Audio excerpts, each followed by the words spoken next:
We're getting ready to ring in the 250th anniversary of the Mecklenburg Declaration of Independence. Quite a scene down here today, approaching lunchtime. Let's see here. Let's see if we can flip this camera around.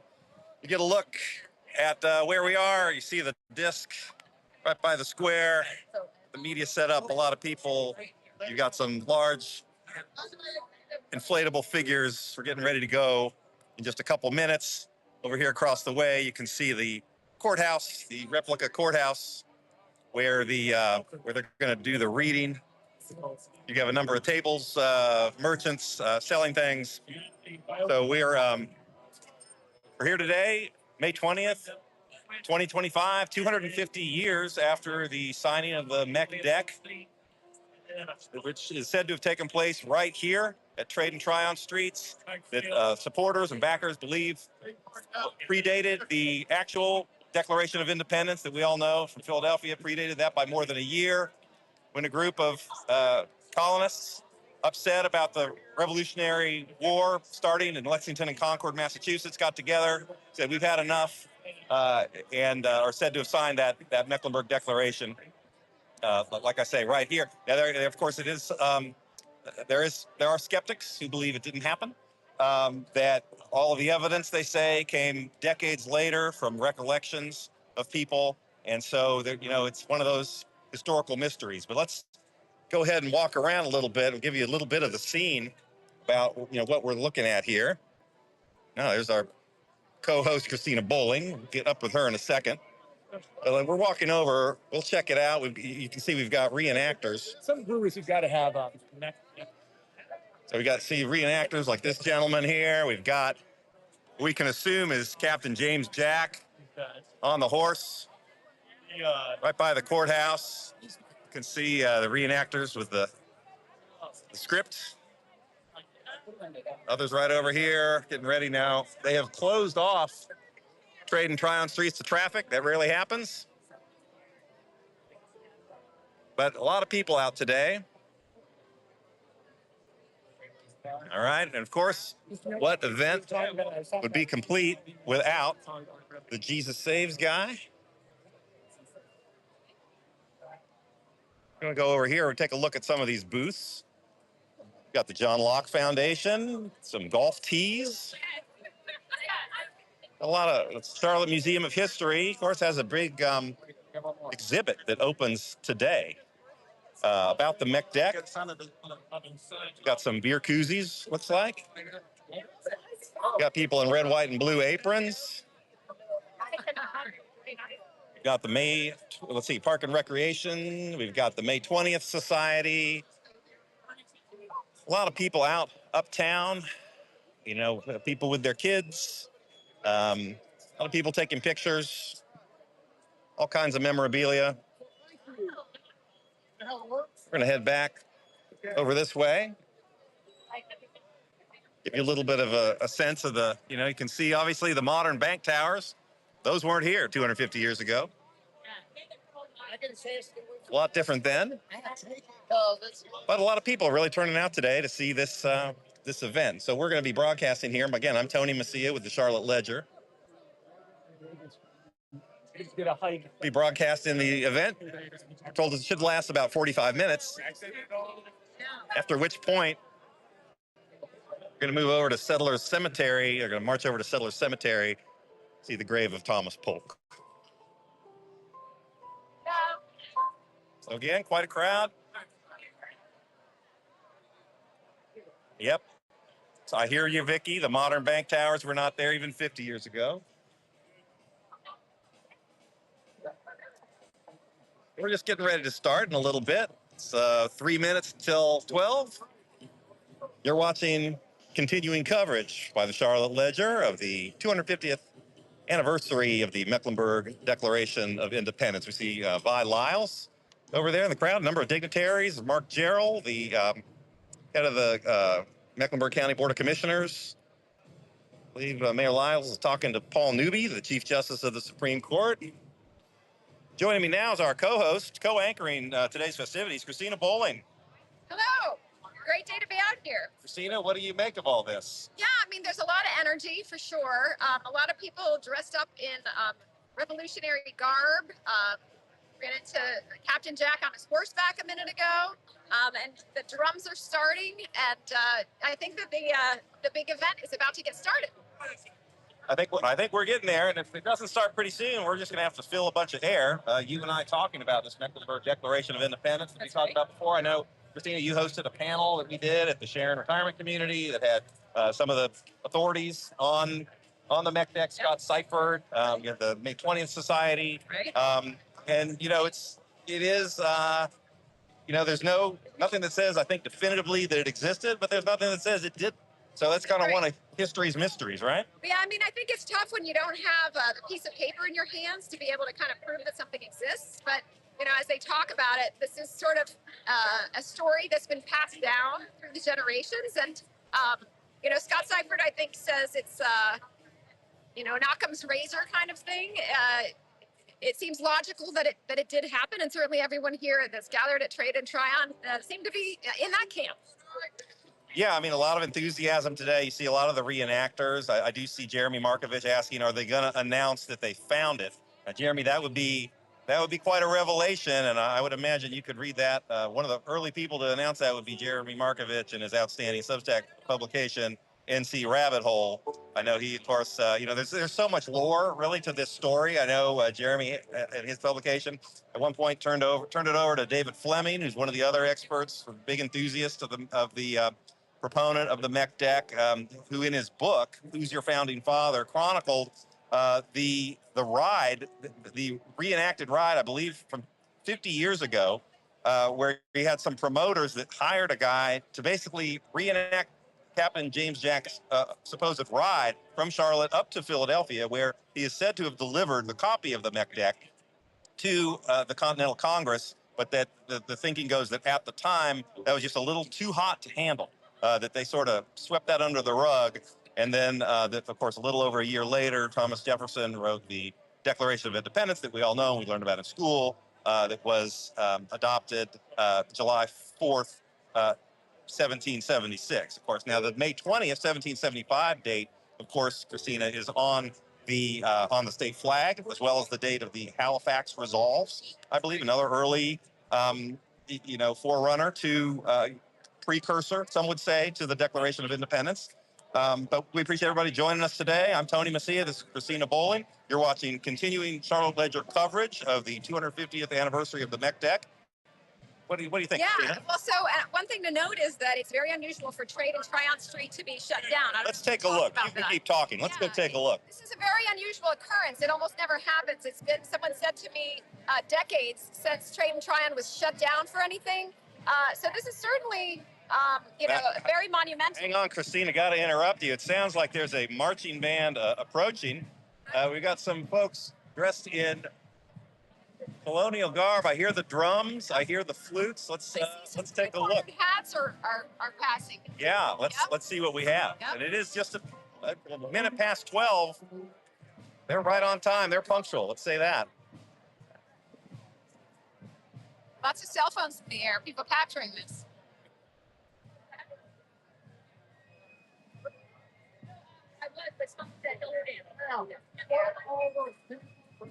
So this is my service in the Daughters of the American Revolution.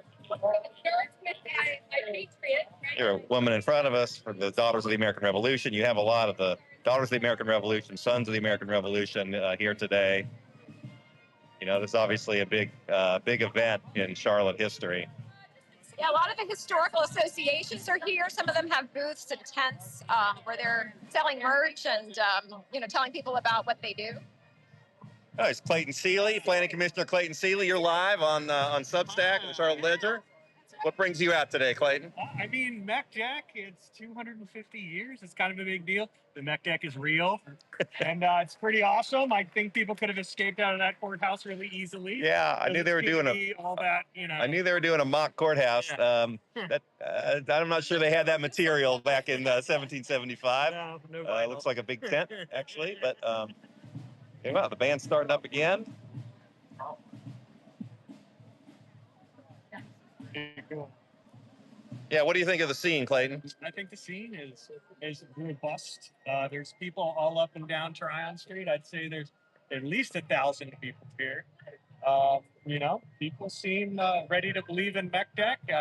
I was talking to Mark Jarrell a minute ago. He said he got to listen to some of the declaration on WFAE at 5 a.m. this morning. I got to go in there. I know WFAE is doing that's a new tradition. They've been hitting it hard. I know they had Marshall Terry out in Huntersville talking with David Fleming about the spring where the idea of liberty took root before they came down here and actually signed the declaration. And then Charlotte Talks this morning had a big back and forth as well. So amazing. Well, in Charlotte, we're always behind. We're on trends, but this time we were early on a trend, and everyone else followed us. So. And what event would be complete, like I say, without the Jesus Saves guy over in the distance? He certainly did have a number of influential people back then. Supplier of noise pollution in downtown Charlotte. Sorry, uptown Charlotte. Let's hope he can button it until the ceremony's done. Luckily, right now we just hear piccolos and flutes, I think, and some trumpets. So that's a good thing. All right, let's take a listen in.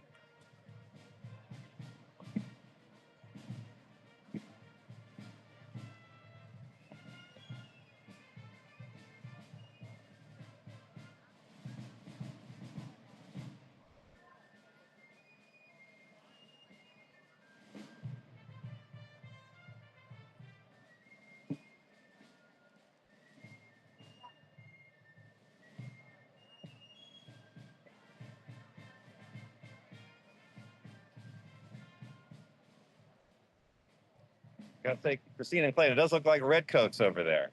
Uh-oh. Are we in for some fighting about to happen? It could be a mock skirmish here.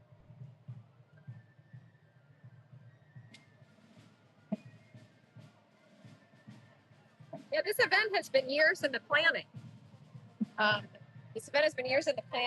I know in other big anniversary years, they've even had visits from presidents have come. I think 4 to 5 presidents have been here in Charlotte to mark this day. Yeah, I think from Taft to Ford, back in the 70s, I think was the last president who visited. I think, from what I understand, they did make an attempt to get a former president here, or former presidents here, and not in evidence at the moment.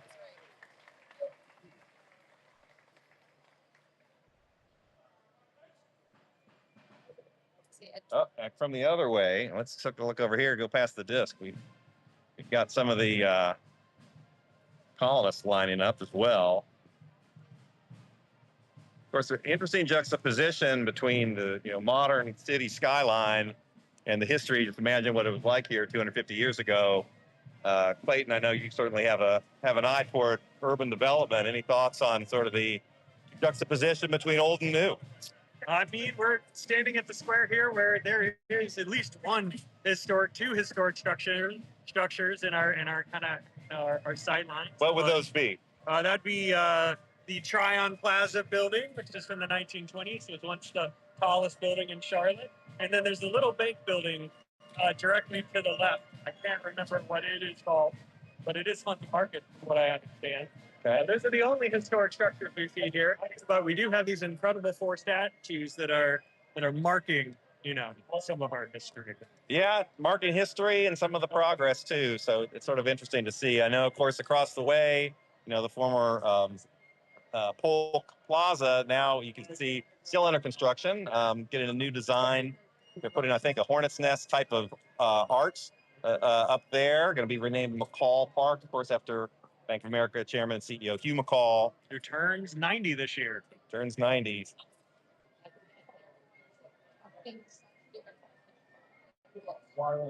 See up on the stage, I see City Council member Ed Driggs.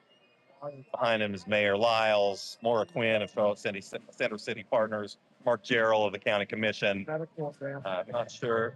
Thelma Byers-Bailey, I believe. Oh, yes, Thelma Byers-Bailey, yes. The school board. And then, of course, Paul Newby, Chief Justice of the North Carolina Supreme Court. He's there in the red tie. Talk about yesterday, Paul Newby's, what he worked on yesterday. Yeah, I sat in yesterday, Cristina, at the federal courthouse. They're having a moot court competition among high school students who argued, the judges, distinguished judges, Paul Newby, the Chief Justice of the North Carolina Supreme Court, as well as a couple federal judges. And it was an argument over whether the Meck Dec is real or not. And I'm happy to tell you the side arguing for its existence won. All right, looks like we're getting ready to start. We'll tone it down. We'll keep quiet. Well, maybe we're not, because the flutes and piccolos are picking back up. Cristina, now, They are. Cristina, you have some expertise in band orchestra matters? Yeah. Oh, yeah, sorry. Told to move out of the way. Don't want to block the TV cameras, of course.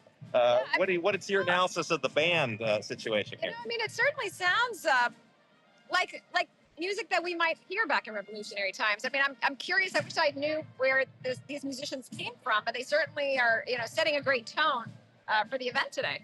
Yeah. Again, you're watching Charlotte Ledger's continuing coverage of the 250th Mecklenburg Declaration of Independence anniversary. Try and keep it down. I know a lot of people are recording. We don't want to step on what they're doing. Maybe we'll button it for a minute, Cristina. Let people soak in the sounds and the sights. Sure, that sounds great.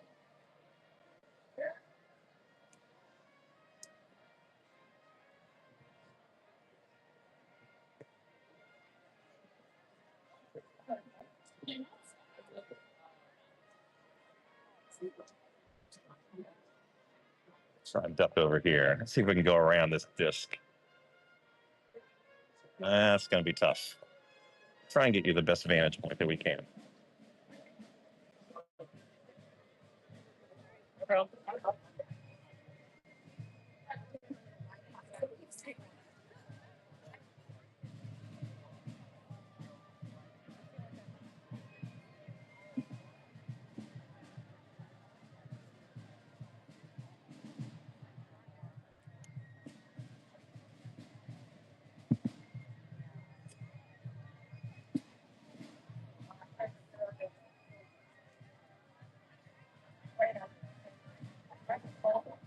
It's interesting to see the attire. There's some kind of reenactor costumes, and then there's also people just really decked out in patriotic aprons and just a lot of red, white, and blue. Yeah. The spirit of the day. Yeah, I mean, it's interesting. You see people here come on their lunch hour, obviously working uptown. Others are probably making a day of it, bringing the kids down, soaking it all in. And I gotta say, it's beautiful weather. Feels great.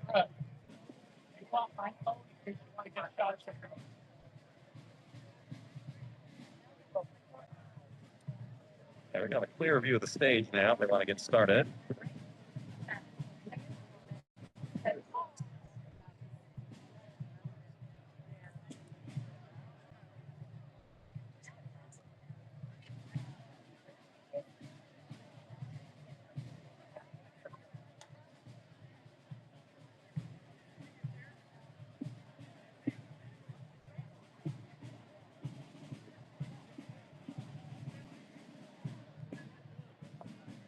You've got a hat on. Nancy, what your role is today? I'm doing a live cast here. Yeah, hey, my name's Matthew. I'm on the board of directors of the May 20th Society, one of the partner organizations, of course, here for the celebration today.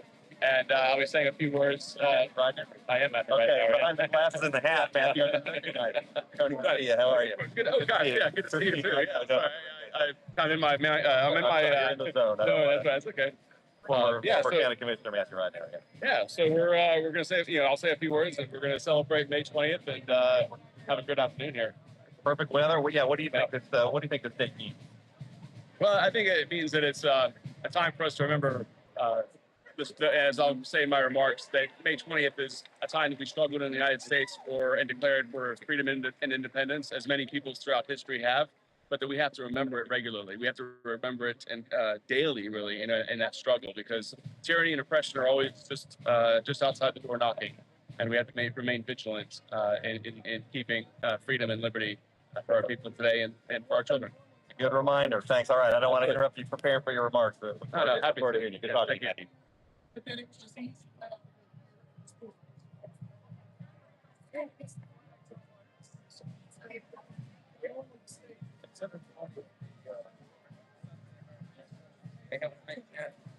Get that water bottle.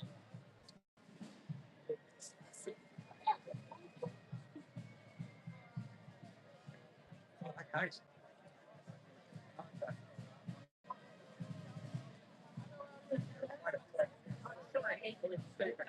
Yep.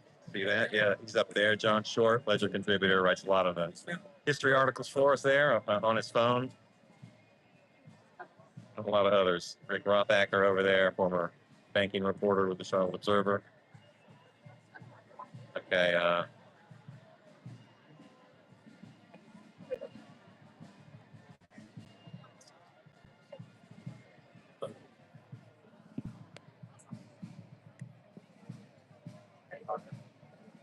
I can tell you the guy, I believe, in the hat here on the stage is the federal judge, Frank Whitney. He was one of the judges in yesterday's moot court competition, which high school students argued whether the Meck Dec was real or not.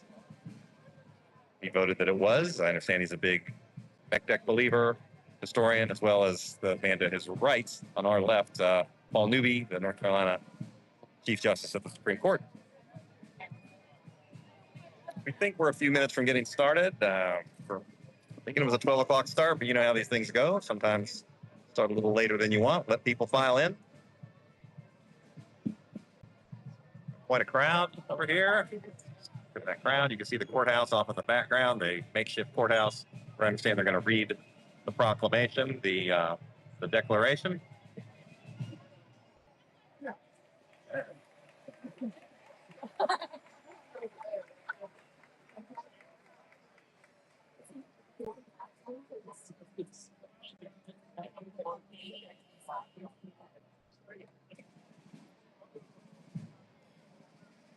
See people having lunch here, enjoying the day, and then sort of in the foreground, you have the reenactors over there on the right.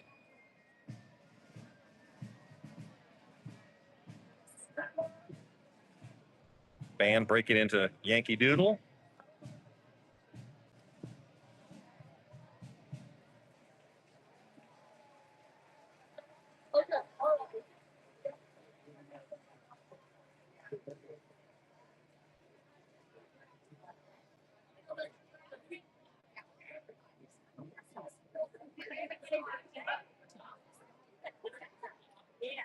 I think we're going to have the columnists. Ladies and gentlemen, if I could please have everyone stand who is able to stand. We will now present the colors. Color Guard Commander, present the colors.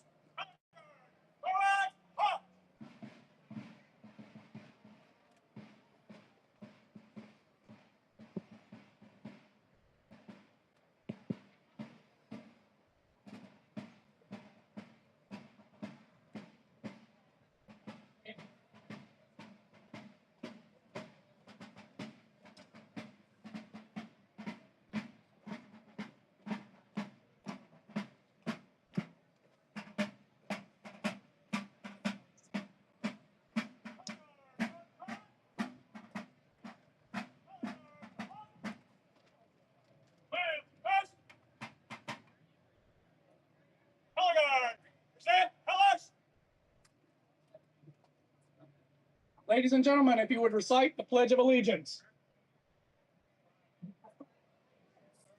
Flag of the United States of America and to the republic for which it stands, one nation, under God, indivisible, with liberty and justice for all. Color Guard Commander, retire the colors. Color Guard! Shoulder colors! Shoulder fireworks! Color Guard! Right, west!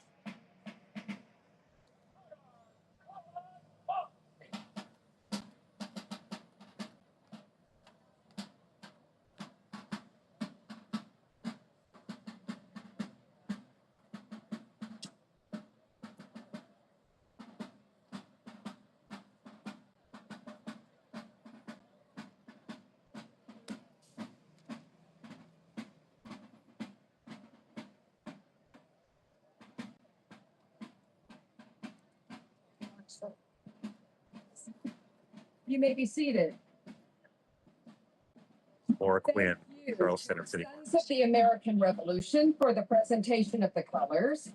And we want to say thank you also to the national president of the Sons of the American Revolution, Daryl Addington, who is here, who came and made the trip to Charlotte for this special occasion. So thank you, sir, for being here. We also want to thank the U.S. Army Old Guard Fife and Drum Corps from Fort Myers, Virginia, who performed for us. Weren't they great?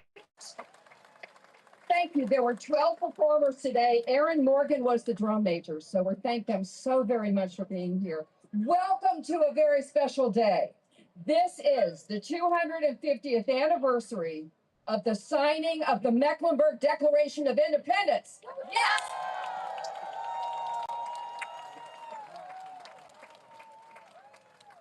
My name is Maura Quinn. I'm Chief Operating Officer of Charlotte Center City Partners. It's our pleasure to produce this event. I am also on the board of the May 20th Society. All board members, raise your hand. All board members who are here. Yeah, I see them in the back. You have many, many board members back there. Yes, indeed. Matthew Ridenhour is going to tell you more about May 20th Society shortly. I am wearing my DAR apron, if you were wondering, because I am a member of the Mecklenburg Declaration of Independence. There are chapter of the DAR. My fellow daughters are here. Thank you for supporting this special day. So much has been happening and will continue to happen throughout the week. And it's going to be marking this special day in our history, and it really is special. We're going to tell you more about it coming up. So I want to thank all of our elected officials who are here, and they are on the stage with me. I want to recognize them. Mayor Vi Lyles is here. Councilmember Ed Briggs is here. He led us in the pledge, and he's going to help us with something else in just a moment. From CMS Board of Education, Liz Montgomery and Thelma Byers-Bailey are here. Thank you both so much. Chief Justice Paul Newby is here, so we're so glad to have him. And Senior Judge Frank Whitney is here as well. I did not. Mark Terrell from the County Commission is the chairman of the County Commission is here. I didn't have him listed because he's going to be speaking to us in just a second. So I want to ask Councilmember Ed Briggs to come up. I was honored to go to City Council and receive a joint proclamation from the city and county that honored the signing of the Mecklenburg Declaration of Independence. And I'm going to ask Ed Briggs to come up and read it to us, or at least maybe even read selected sections of it to talk to us about what it says in this declaration. It is very special, and thank you very much, Councilmember Ed Briggs, to come up and share this with us. Thank you, Maura. I have to say, as a point of personal privilege, I had to get permission at home today to come here because my wife is British. She said, "You're fine, go ahead and celebrate, I'm over it." Anyway, I would like to read to you, actually, if I may, in its entirety, a joint proclamation of the City of Charlotte and Mecklenburg County. Whereas on May 19th, 1775, Charlottetown's founder, Colonel Thomas Polk, called for a convention of the Mecklenburg County militia leaders to be held in Charlotte. Whereas those 26 men, upon hearing of the battles of Lexington and Concord, which had occurred exactly 1 month earlier, unanimously adopted resolutions to declare themselves a free and independent people in a document that came to be known as the Mecklenburg Declaration of Independence, or Meck Dec. And whereas at noon on May 20th, 1775, Colonel Polk read the Mecklenburg Declaration of Independence from the steps of the county courthouse to the assembled citizens. And whereas on May 31st, 1775, members of the Mecklenburg Committee of Safety adopted 20 additional resolutions to directly govern themselves, which came to be known as the Mecklenburg Resolves. And whereas a local tavern owner named Captain James Jack was called upon to deliver on horseback these documents to the Second Continental Congress in Philadelphia, and whereas the state of North Carolina has chosen to recognize the significance of the Mecklenburg Declaration of Independence by placing the date of its signing, May 20th, 1775, upon our state flag and great seal, and whereas May 20th, 2025 is the 250th anniversary of the Meck Dec, Now, therefore, by Alexander Lyles, Mayor of Charlotte, and Mark Jarrell, Chair of Mecklenburg Board of County Commissioners, do hereby proclaim this May as Mecklenburg Declaration of Independence Month in Charlotte, Mecklenburg County, and call upon all citizens to join us in commemorating the 250th anniversary of the signing of the Mecklenburg Declaration of Independence.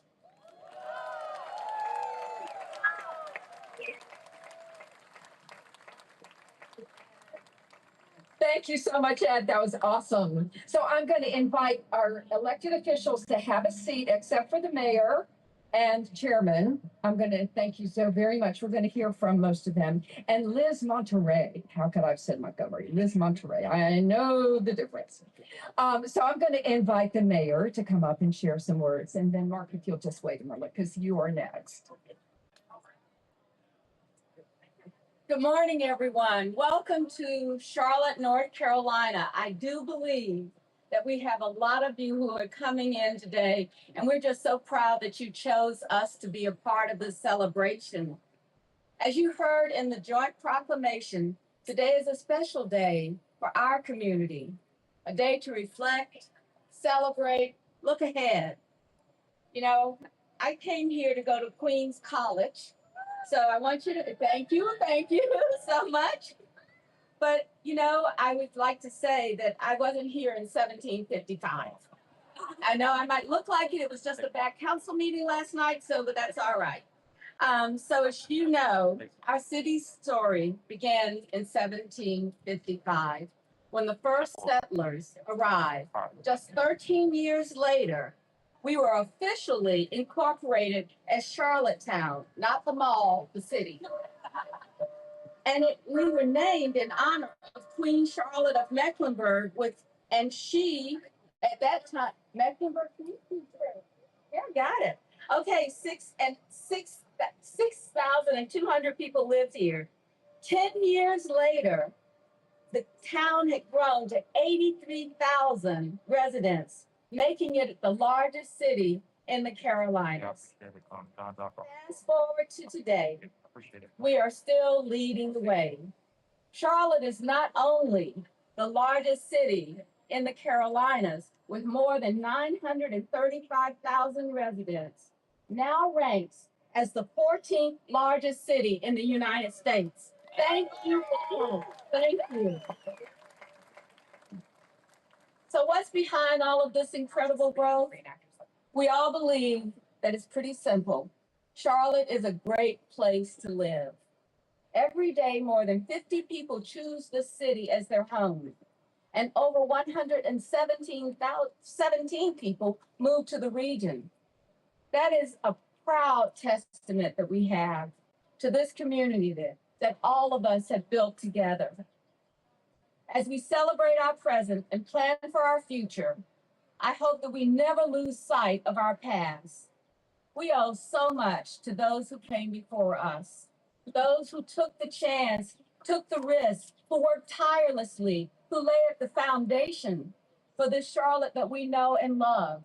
And we can look around this space today and really see the outcomes of that. Some built these skyscrapers, but other things that they did, they opened small businesses, they made neighborhoods possible. They actually started thinking about how do we have generational families in our community. We're very fortunate for that. Many fought, risking their lives to liberty and to stay a city and a community rooted in resilience, hope, and I still believe opportunity. So to all of you who came before us, or all of you who are here with us today, thank you. We are deeply grateful, and I know our work continues. As a community, we must carry forward the lessons of the May 20th forward. Let us honor the past by building a future that's even brighter, more inclusive, and more united. Thank you for being a part of our journey, and thank you for helping us carry the faith.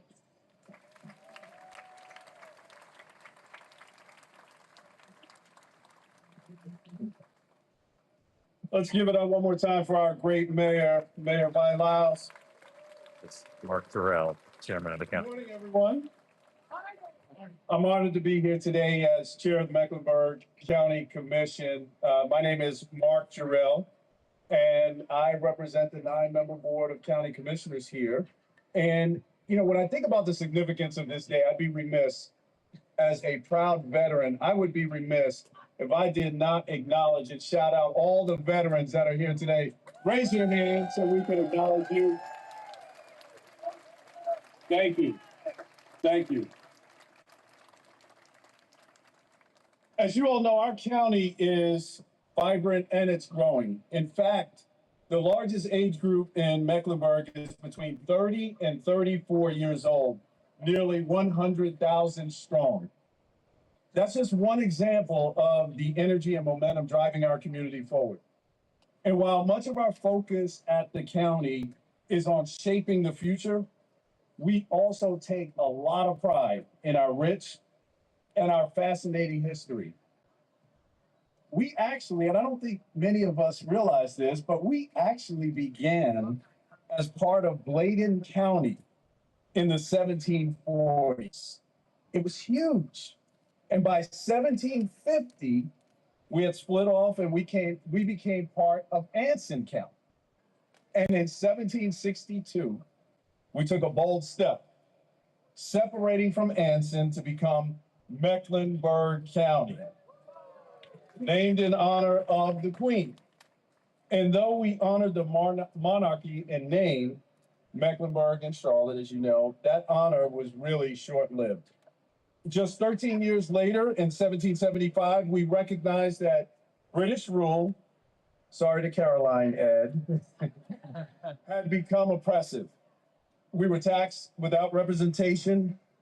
British soldiers were killing our fellow colonists without cause.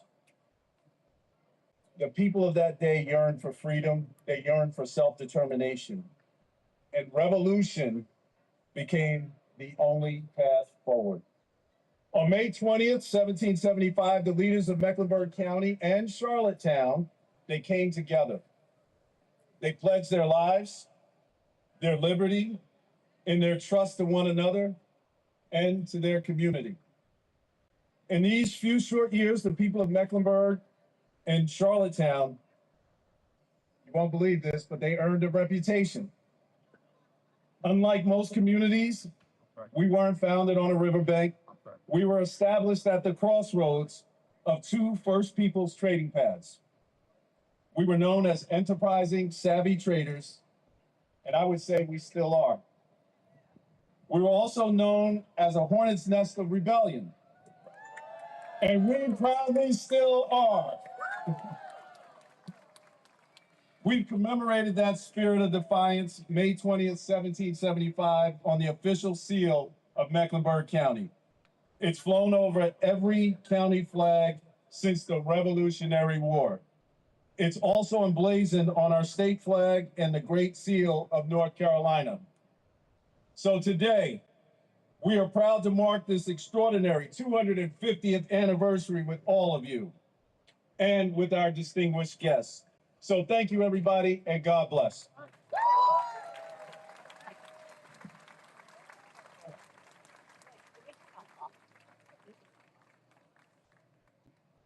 Thank you, Mr. Chairman. Thank you, Madam Mayor. We appreciate both of you so very much. It is now time to bring up Matthew Ridenhour, a dedicated member of the board of directors of the May 20th Association, the May 20th Society. Come on up, Mr. Ridenhour. Thank you. Good afternoon, Charlotte, and welcome to your annual celebration of the signing of the Mecklenburg Declaration of Independence. My name is Matthew Ridenhour, and on behalf of the May 20th Society, I'd like to thank each of you for being here today and helping us honor and remember this important day in American history. Not just Charlotte history, American history. Now, today in my remarks, I'm going to say huzzah a few times. When I say that, I'm going to need you to reply back, huzzah. Huzzah? All right. We're also very honored today to have with us descendants of the signers of the Mecklenburg Declaration of Independence. If you are a descendant of one of these distinguished signers, please raise your hand so we can recognize you. Huzzah! Thank you so much to Michael Smith, Maura Quinn, Robert Plumbine, and the entire Center City Partners staff who put in countless hours in preparation for today. We could not enjoy the celebration without all of you, so thank you very much. Huzzah! And a special thank you to the John William Pope Foundation, John Locke Foundation, Chief Justice Paul Newby, Federal Judge Frank Whitney, the Mecklenburg Historical Association, and our local Daughter of the American Revolution and Sons of the American Revolution chapters, without whose financial support, volunteer hours, and consultations, we would not be able to have such a wonderful celebration today. Huzzah! Free and independent. Those were words penned by the authors of the Mecklenburg Declaration of Independence. We use words like freedom and independence and liberty often. But what really do they mean to us? What really does it mean to be free and independent? Do we think about what they mean to us as a society and what they mean to us as individuals? The weight that those words carry, the responsibilities that they convey. In 1967, then Governor Ronald Reagan stated in his inaugural address, "Freedom is a fragile thing and is never more than one generation away from extinction. It is not ours by way of inheritance. It must be fought for and defended constantly by each generation, for it comes only once to a people, and those in world history know that those who have known freedom and lost it have never known it again." May 20th, 1775 was not a singular event in world history. It was rather one generation's fight to be free and independent, the eternal struggle of humankind against tyranny and subjugation, the eternal struggle.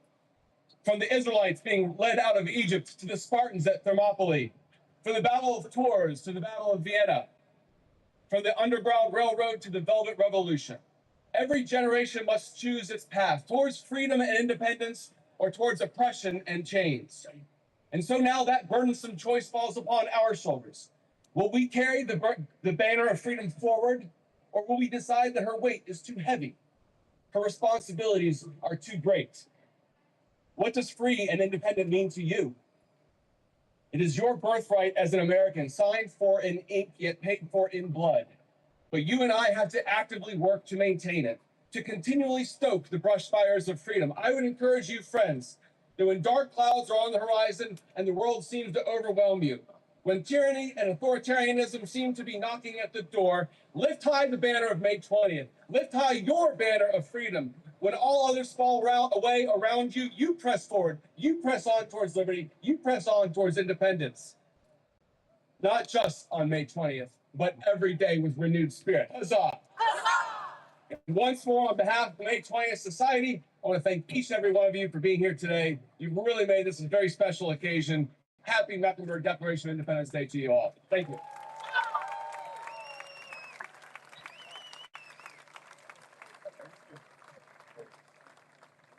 And you can see why we chose Matthew to carry the May 20th banner. So thank you, Matthew, so very much. It is now my pleasure to introduce Judge Frank Whitney. Frank's family is well known here in Charlotte, but Frank has built his own legacy.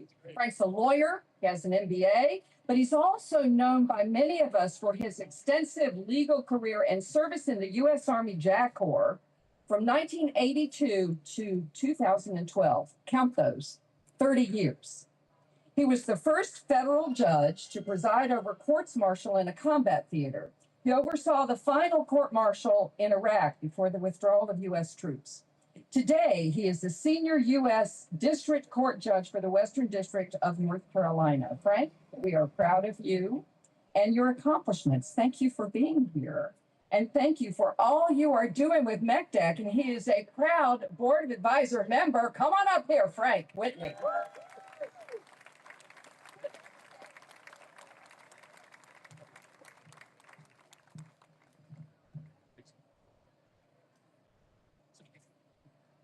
Huzzah! Huzzah! What a great day! I am Frank Whitney. I am humbled by what Laura just said. I'm up here because I understand from a personal basis what the signers of the Meck Dec went through. Because I am lucky to be a descendant of John Ford, one of the original signers. John Ford spelled three different ways, depending upon which version of the Meck Dec you're looking at. So let me tell you about how we are here today, what brought us to trade and Tryon. In the mid-18th century, a new breed of colonists were immigrating from the frontiers of North Carolina. And yes, Charlotte was the frontier back then. Many of them had traveled from the Old World, specifically Great Britain. They had fled Scotland so they could worship in their Presbyterian manner without the restrictions of the Church of England. But in Ireland, they still did not have the religious freedom they sought, so they looked west across the Atlantic Ocean to the 13 colonies. They'd heard of the religious independence achieved by the Puritans, the Quakers, and the Catholics.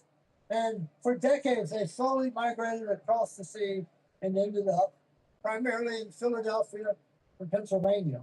But many of them also ended up in Somerset County in Maryland. Somerset County is Maryland's most southern county on the western coast of Delmarva, which is where John Ford's family went before they came south.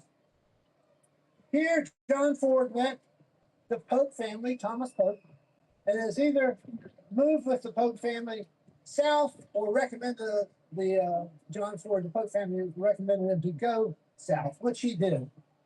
He and the two brothers came across the sea, and according to family tradition, once they arrived, they had families. And apparently, they believe that in 1727, John Ford was, his parents left the British Isles to avoid English military service. And we don't know whether Ford himself served, but we do know that was part of his goal in life.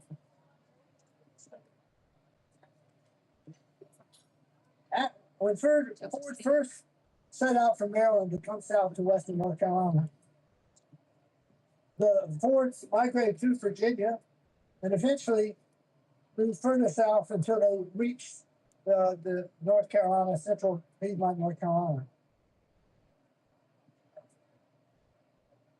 Though John moved to Rowan County temporarily, he left there to move back west, and that was partly on the encouragement of the Governor William Tryon. Yes, that's the Tryon on the street here now standing. So although John Ford was a vigorous Presbyterian, and that's one reason we have so many Presbyterian churches in Charlotte, he also was appointed by Governor William Tryon to be a vestryman for St. Luke's Parish of Church of England in Salisbury. That seemed to be inconsistent with his faith that he was taking a job from the royal governor. Nonetheless, he knew the reality of the situation. If you wanted to have just certain basic privileges, for example, a marriage license, you were supposed to be a member of the Anglican Church. He defied that as others. It was the beginning of their emotional concern, their vigor for their religious freedom. They knew that if they were, even as they came west, they were facing Anglican oppression. They overcame that through becoming a part of the community. John Ford was a very smart businessman. We would call him upper middle class or higher than that.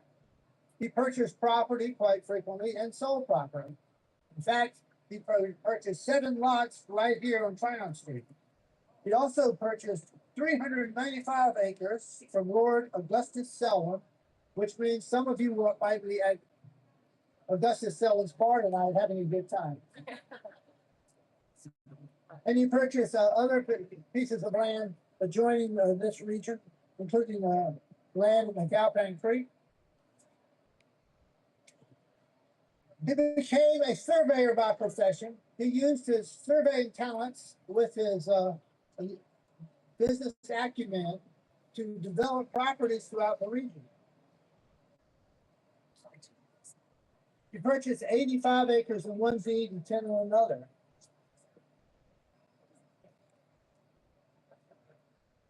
He was found in the records of the Clear Creek militia to be a sergeant. And something near and dear to me, his primary profession was he was a justice of the peace, a lawyer and a judge. As Justice of the Peace, he was involved in legal matters that took him and lawyers up and down the road from Charlotte to Wadesboro. That road was where the two courthouses, our courthouse and the Wadesboro courthouse, existed, set. And he laid out the path of what now is called Lawyers Road. So, John Ford joined the other great men who went into that courthouse and defied the crown. When they defied the crown, they knew they were committing treason. And the punishment for treason was death. John Ford was a man of some means. He did not have to sign that document. He could have peacefully lived an affluent man. But he put his life and his family's life on the line for liberty.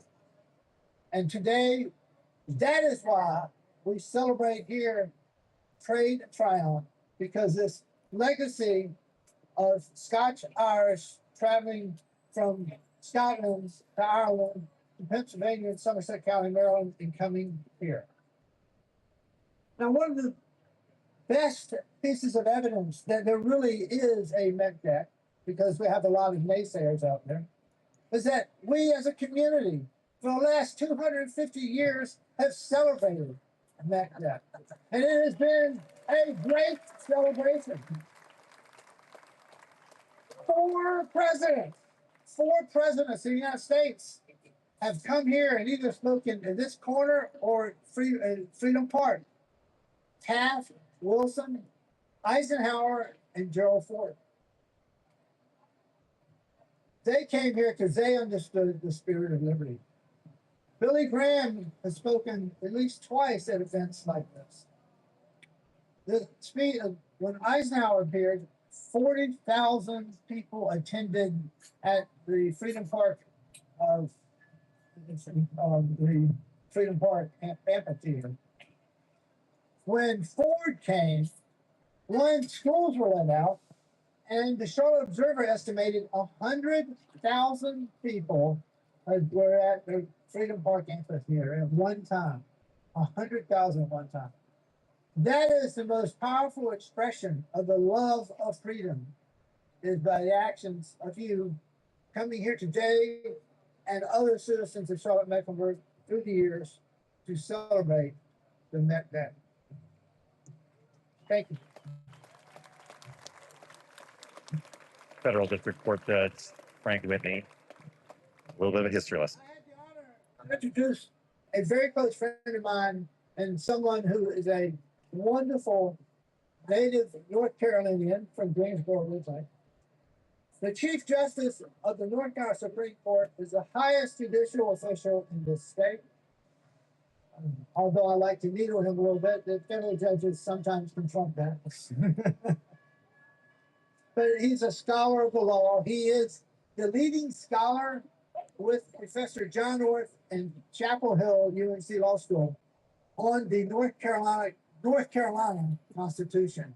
He is the man to go to if you have questions about that document. So I introduce Paul Newby. This is Chief Justice.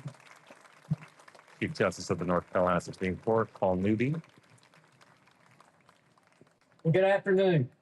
What a treat it is for my wife, Macon, and for me to be here in the great state of Mecklenburg.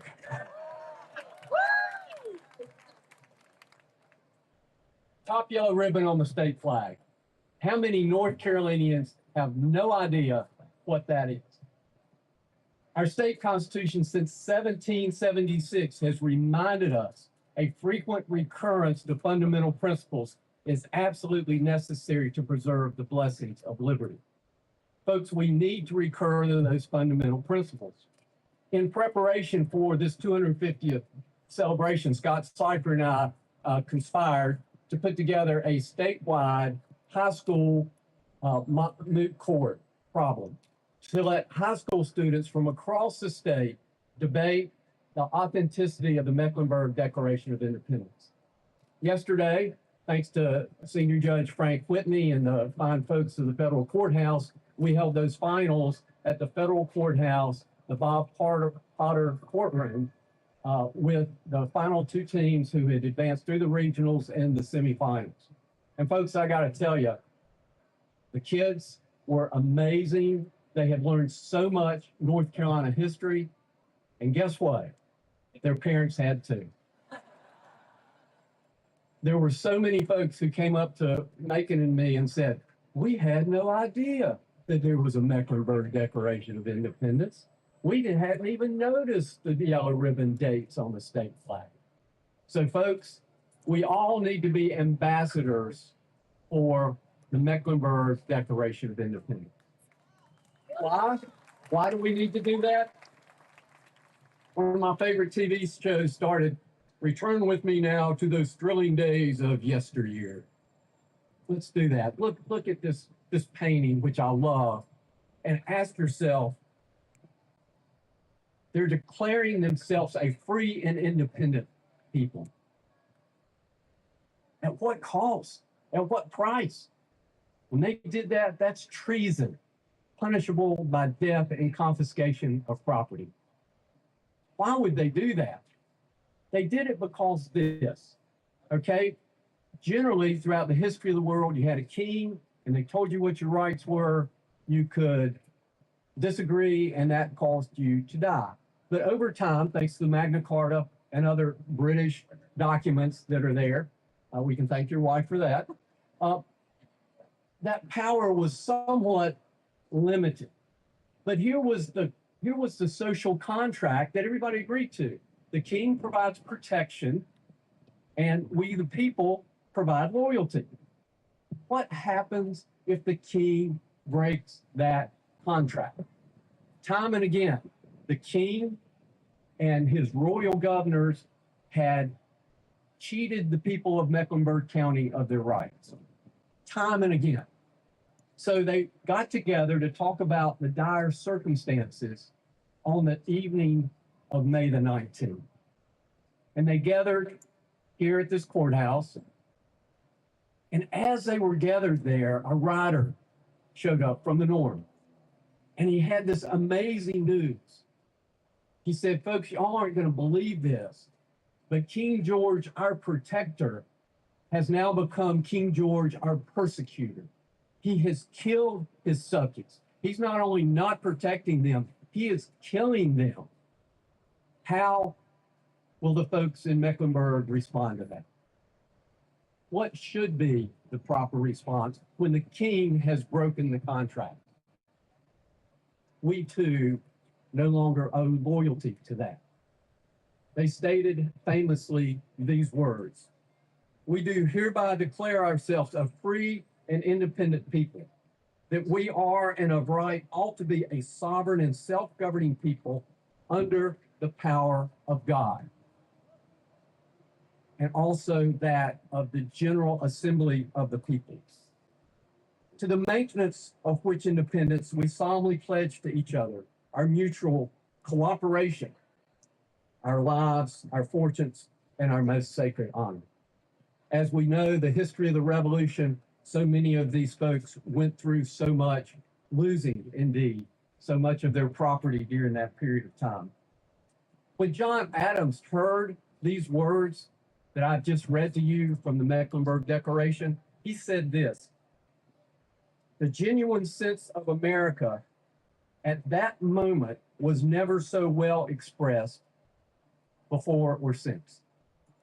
It was captured, as we see here, by the Mecklenburg Declaration of Independence.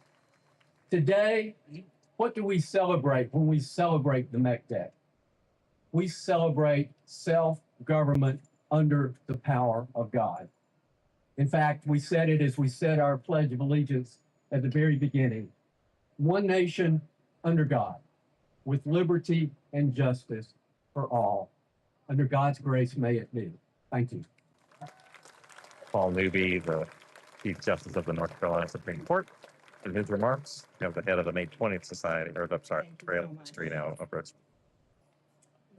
Hello, everyone. My name is Kendall Kendrick. I am the executive director of the Charlotte Trail of History and the Charlotte Liberty Walk. You're all actually sitting on the Charlotte Liberty Walk, so you're welcome.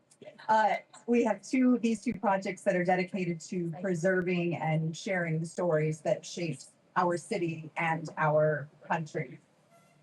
So it is quite an honor to be here amongst you all. I'm not sure if we've had a crowd like this since 1976. So thank you so very much for being here. We are quite honored.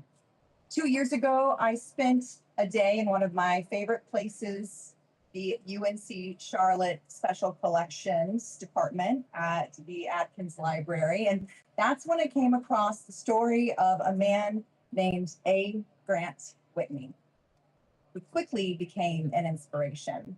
Though he's no longer here with us, he's become an unexpected mentor to me. Mr. Whitney served as chair of the Charlotte Mecklenburg Bicentennial Committee for the 1975 to 1976 celebrations, one of which took place right here, right where we sit. And it has for 250 years. So today I have the honor of serving as chair of the America 250 Mecklenburg County Commission, planning our local contributions to this once in a generation milestone, the 250th anniversary of the United States. And when I met my now friend, Judge Frank Whitney, I told him that his father was the reason that I took on this role. As someone born in 1976, a bicentennial baby, I hope to carry his father's legacy into the semi-quincentennial. My ancestors were the Alexanders, early settlers of this village, and several among them signers of this bold and early step toward liberty. Their actions came more than a year before the Declaration of Independence. They risked everything to stand up to tyranny, and as their granddaughter, I'm here to honor their courage and sacrifice. When people question the legitimacy of the Mecklenburg Declaration, I remind them who these people were. These Scots-Irish Presbyterians weren't afraid to fight for what they built. They were the grandchildren of those who fled Scotland for a promised better life in Ulster, Ireland. When the king offered more of the same, they took an even greater risk, sailing across the ocean for a different life in Maryland and Pennsylvania. And once again, a distant and unyielding government forced them to seek a long-term solution. They fled to the backcountry wilderness. They built a town and named it for a queen, hoping to maintain peace with the king. So now let's step back in time, 250 years to that fateful spring day in 1775. Imagine Charlottetown as it was then, a frontier village, restless with tension and uncertainty. Ordinary people going about their daily lives in the town square, unaware that word of bloodshed between British soldiers and colonial farmers in Massachusetts is about to arrive. And with it, everything changes. Let's return now to that moment to the courthouse.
Hey, there you go.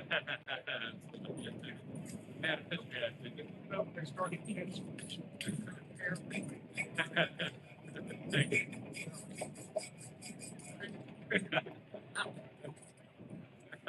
Awaiting the official reading of the Mecklenburg Declaration of Independence from the steps of the makeshift courthouse. This is where the courthouse would have been 250 years ago, right here on the Great Tryon. Much different. It was much different then, a lot smaller. Early settlers who were upset about the British royalty. That we know, that is definitely established. Now we're just waiting for the, like I say, the reading of the Mecklenburg Declaration of Independence. It would have been 250 years ago today.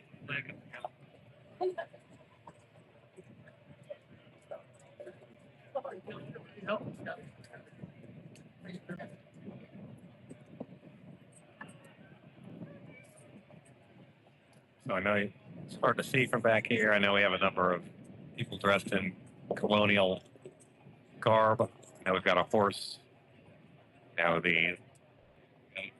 what is said to have happened is read as a proclamation. And Captain James Jack took the document up to Philadelphia to the Continental Congress. James Jack, of course, statue of him on the Trail of History, coming into Uptown right there on 4th Street by 277.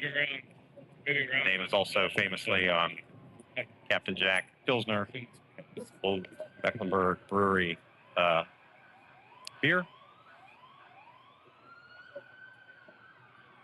Let's see, we do have police making their way through.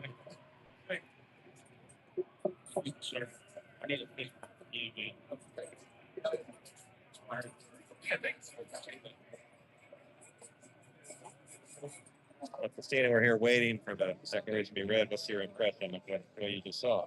There were some inspiring words. There were definitely stories that I had not heard before. Yeah, it's unclear. I guess maybe we're going to be seeing Captain Jack ride off on his horse here shortly. I think that's likely. Sure what the is, but we can wait and see. Let's go check it out.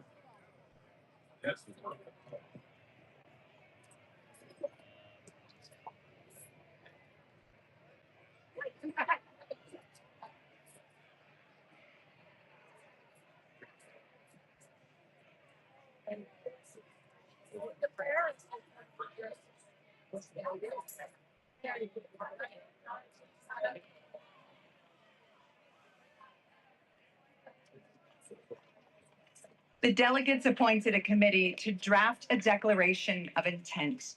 This declaration, expressed in 5 resolutions, was submitted to the delegates at 2:00 in the morning. The full delegation discussed, deliberated, and considered the inherent dangers of this action. Finally, by unanimous consent, they ratified this declaration at noon on this day, the 20th of May. Let us now hear the words of freedom ring throughout the land. Citizens of Mecklenburg County, assemble! Citizens of Charlottetown and Mecklenburg County, assemble! Over the course of the evening, the delegates met, discussed, and deliberated the matter of where and when to our intent, declare our freedom. I hold in my hand a series of resolves to that effect. And this begins the first.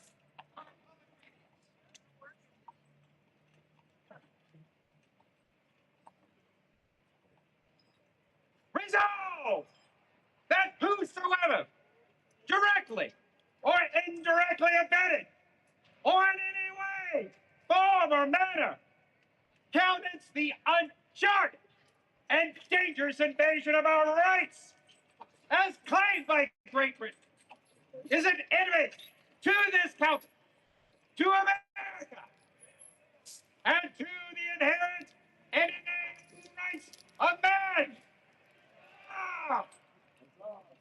Resolved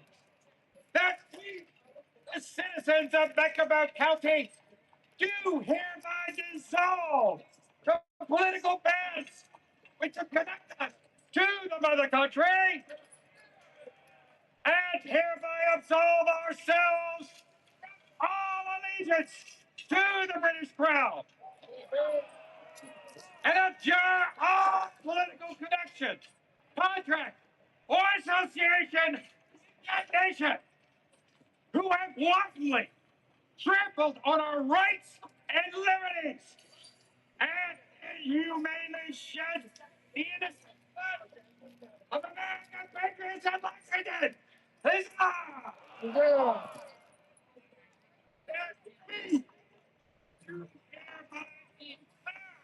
We like hereby declare. And I'm right on a sovereign and self-governing association under the control of the command of our God and the general government of the Congress, to the maintenance of which independence we solemnly pledge to each other our mutual cooperation, our lives, and our most sacred honor. Huzzah! Resolve that as we now acknowledge the existence and control of no law or legal officer, civil or military, within this county, we do hereby ordain and adopt as a rule of life all, each, and every former laws, where nevertheless the crown of Great Britain never can be considered as holding rights, privileges, immunities, or authority therein. Huzzah! And resolve that it is also the decree that each and every military officer in this county is hereby reinstated to and authority. He acting conformably to these regulations, and that every member present of this delegation shall henceforth be a civil officer, a justice of the peace, in the character of a committee to issue, process, hear, and determine all matters of controversy according to said adopted laws, and to preserve peace and unity and harmony in said county, and to use every exertion to spread the love of country and Fire of freedom throughout America. be established in this province. 3 cheers. 3 cheers for liberty.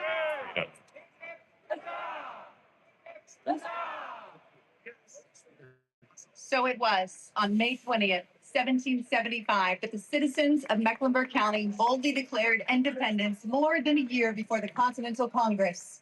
Some may debate the details, but none question the courage. They lit a spark, and the fire of liberty spread. 11 days later, on May 31st, the spirit of that declaration was refined into action. The people of Mecklenburg knew that words alone were not enough. They needed structure, they needed order, and they needed to prepare for what lay ahead. And so the Mecklenburg Resolves were adopted. 20 bold statements that severed ties with the British Crown and laid the foundation for self-governance. Today, we share just 5 of them, words that echo through time with the same clarity and conviction. Let us hear them now. This day, the committee of this county met and passed the following resolves. Whereas, by an address presented to His Majesty by both Houses of Parliament in February last, the American colonies are declared to be in a state of actual rebellion. We conceive that all laws and commissions confirmed by or derived from the authority of the King or Parliament are annulled and vacated, and the former civil constitution of these colonies for the present wholly suspended. to provide in some degree for the exigencies of this county in the present alarming period, we deem it proper and necessary to pass the following resolves. That all commissions, civil and military, heretofore granted by the Crown to be exercised in these colonies are null and void, and the Constitution of each particular colony wholly suspended.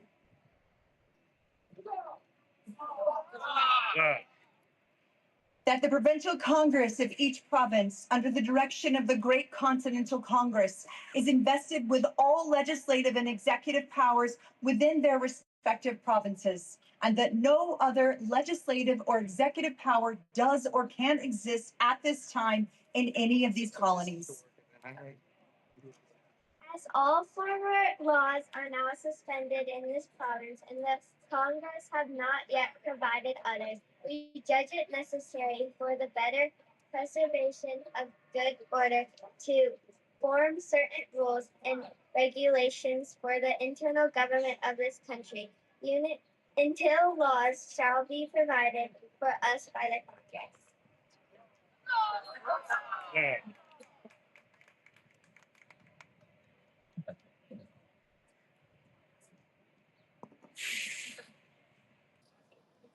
That these resolves be in full force and virtue until instructions from the Provincial Congress regulating the jurisprudence of the province shall provide otherwise, or the legislative body of Great Britain resigns its unjust and arbitrary pretensions with respect to America. Huzzah! Federal Judge Frank Whitney.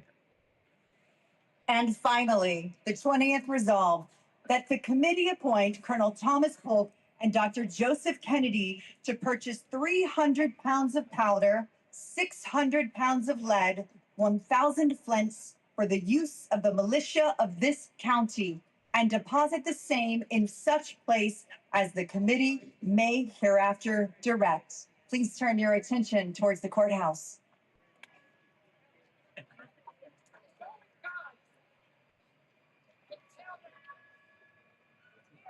No longer subjects of the British realm. We are free. He's given the declarations of Captain James Jack, an innkeeper.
Yeah, very right.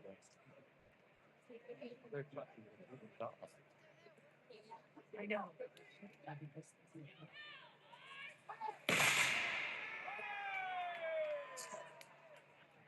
Oh.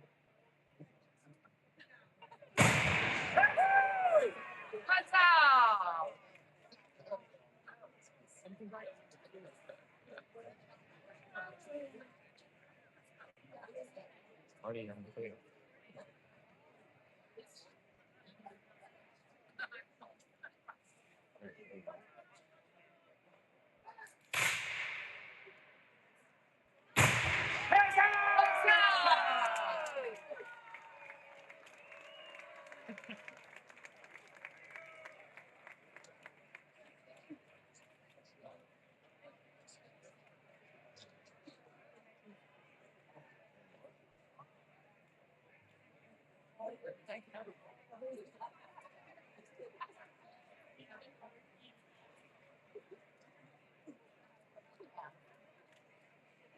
Thank you all so very much.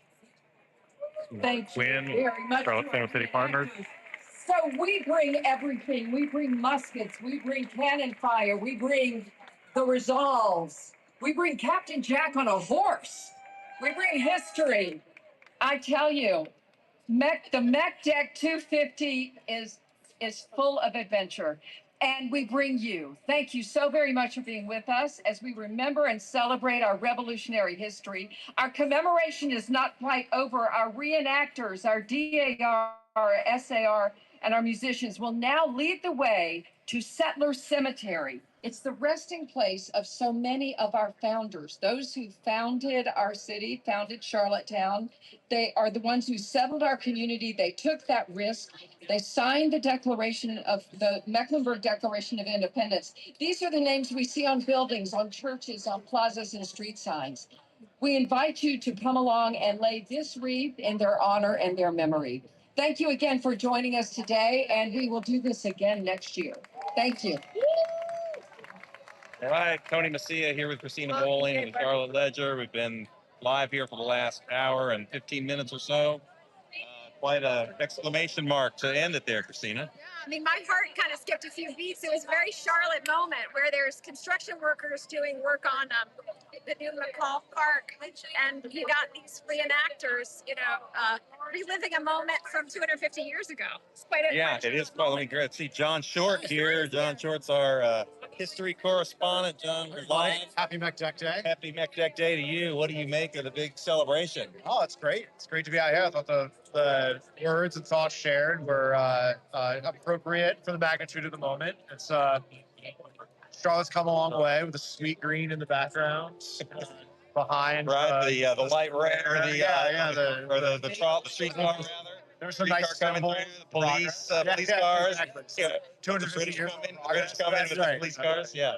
But yeah, you got J.R. Reed, ministers and stuff where all the cars are out. But yeah. John, that was great. John was just on a panel with us at the Sharon and South Park talking about Meck Dec with Scott Seifert and Ken Henry we heard today. Just here at John Rice, our historical heavyweights feature in the Ledger, and I do. Yeah. Good. Are you from? Yeah, exactly. It's great to see all of you kind of celebrating the story. I think if you listen to this podcast, I would talk about how, like, whether you believe the document exists somewhere now or never existed, it kind of doesn't matter. Celebrations like today, it's kind of celebrating the spirit of the founders of Mecklenburg County. A lot of the ancestors of whom are here today to celebrate. So that's what it's all about. Right. Yeah, I mean, I just like that point a lot. That you can look at the evidence and you can be persuaded one way or the other, but it's undeniable that there's this part of the fabric of who we are really in Charlotte. It's been celebrated for a couple hundred years, and whether it's historically verifiable or what degree of verifiability, what degree of proof you need, it doesn't really matter. But you've got days like today where we're coming together really as Charlotteans, the residents of Mecklenburg County, to celebrate that revolutionary history. They can go a full year plus ahead of everybody else celebrating it. Up in Philadelphia, 250th of the Declaration of Independence. Yeah, exactly. I mean, I forget whose comments that they made, but the Meck Dec was ultimately about legacy, and the founders of Charlotte wanting to leave a legacy of a new place to kind of worship the way they wanted, raise their family, educate their family the way they wanted. And those ancestors, they set out to do the Meck Dec, whether the document exists or not. Those people are here, like the descendants of the people that fought independence, which is true because of the results, which is May 31st. So that part is true. They sought independence and got a freedom to raise their families, the people of whom are here right now. So I think that's pretty cool about today. Well, I think that's a good place to end it. I know everybody's walking over to, a lot of people are walking over to Settler Cemetery. We're not going to, I think, join for that portion. We've been going long enough, but hopefully gave you a little bit of a flavor of what it's like down here at Trade and Triumph. For those of you who couldn't make it out, didn't make it out on your lunch hour, just wanted to see a few highlights. We will have this. This will be posted on our website. We'll make a reference in the newsletter tomorrow. You can find out more about the Charlotte Ledger at thecharlotteledger.com. We've got newsletters. We've got podcasts with people like John Short, talking about all things Charlotte. So I think that'll do it. I'm Tony Mecia. Cristina Bolling. John Short. We're going to sign off. Thanks for joining us.